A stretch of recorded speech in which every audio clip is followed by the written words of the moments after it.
Ready to head into the kitchen with me? Let's go! Today we're diving into this classic recipe that's sure to warm your heart and soul. For this delightful caldo de pollo con arroz, you will need 1 whole chicken cut into pieces, 1 cup of rice, rinsed 1 large chopped onion and 2 chopped carrots, 2 chopped stalks of celery along with 3 cloves of minced garlic, 2 chopped tomatoes and 1 chopped jalapeno. Half a cup of chopped cilantro with 1 lime cut into wedges. Grab 8 cups of chicken broth and salt and pepper to taste. Rinse your rice under cold water to remove any excess starch. Next, brown your chicken pieces on both sides in a large pot, then set them aside. In the same pot, saute your onions, carrots, and celery until soft.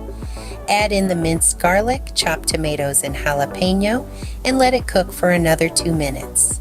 Now it's time to return the chicken to the pot. Pour in your chicken broth and let it simmer. Cook until the chicken is tender, which should take about 25 minutes. Once the chicken is cooked, it's time to add the rinsed rice to the pot. Season with salt and pepper and let it simmer until the rice is cooked, which should take about 15 to 20 minutes. While your soup is simmering, shred the cooked chicken and return it to the pot.